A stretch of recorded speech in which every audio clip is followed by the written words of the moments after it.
Hey everyone, welcome back to Bite Size Tea. Happy New Year. We're going into 2026. And in this video, I'm just going to be giving you a brief rundown on Harry getting his tax-funded security back. Or has he?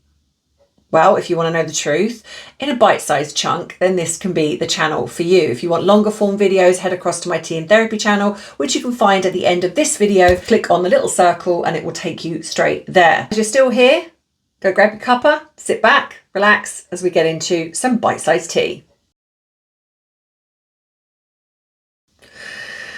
So yeah, the rumour mill is going rife with regards to Harry getting his tax-funded security back. And so I'm going to look into that in the fact that I'm going to show you what I have found and give you my thoughts and my opinions on this. And as I said, if you want longer form videos, which delves into it a little bit more, then head across to Tea and Therapy. But if you just want facts in bite-sized chunks, then this is also what we're going to be doing here. So yeah, so here is the information that I have found so far. So we're going to go with some of the clickbait items that have been coming out and what I have found. And unless that has changed, in which case I will then add that in here, then this is what I have found so far. And this to me is what the truth is, not what we are being shown on social media. Facts matter, truth matters. And so sometimes when it all gets hysterical, that's what we come back to. So yeah, here it is. So firstly, to understand RAVEC, pause and read this just in case you don't know, or you can Google it. So it is a committee. It is not just made up of one person, it's a committee. And on that committee sits around 10 people who all collectively decide the decision.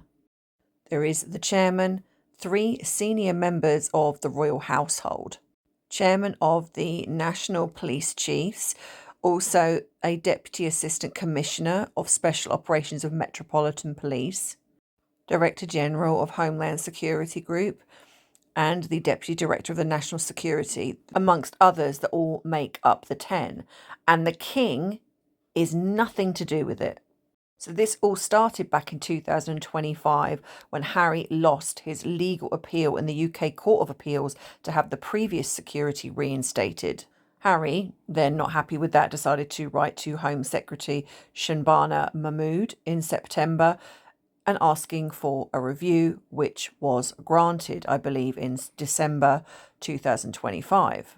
Now, all of a sudden, we've hit January and we're seeing news reports like this with Harry has won his battle for tax-funded security. But if you look at the wording of each article, it claims there are sources.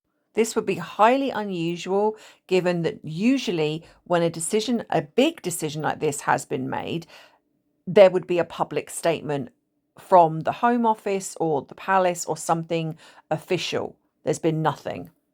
Now, a lot of this has come from the reports that Harry faced a stalker.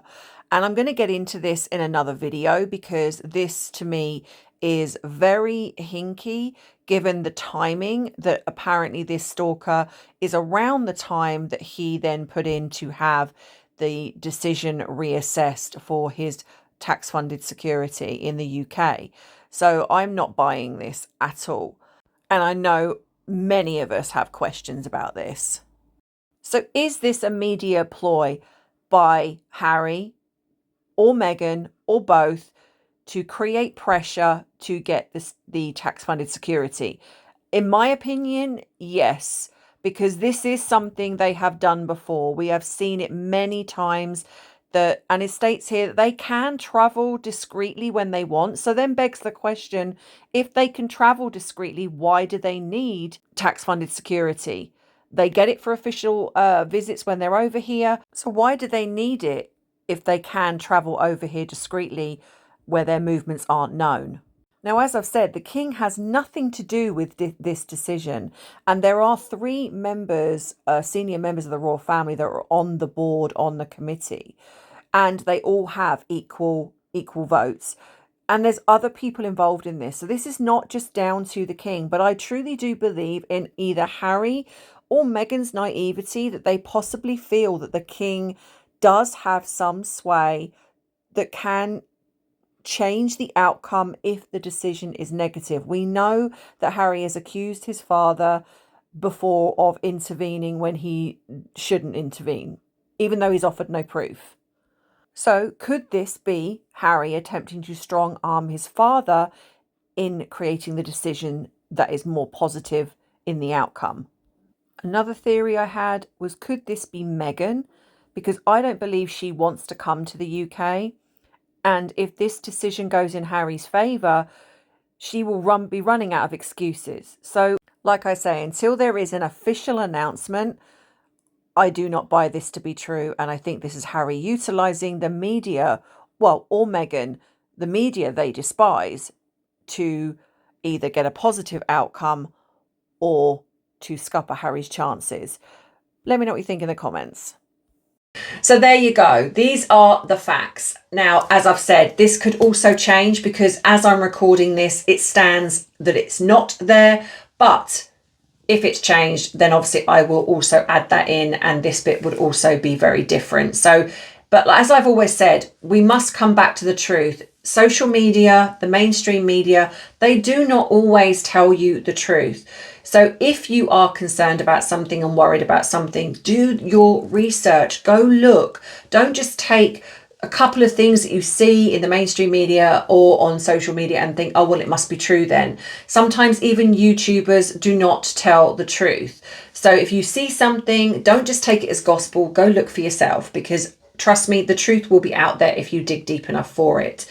So that being said, I hope you are having a good start to 2026, and I will see you in the next video. And as always, take care of yourself, and I love you, I appreciate you, but most of all, I respect you. Take care. Bye-bye.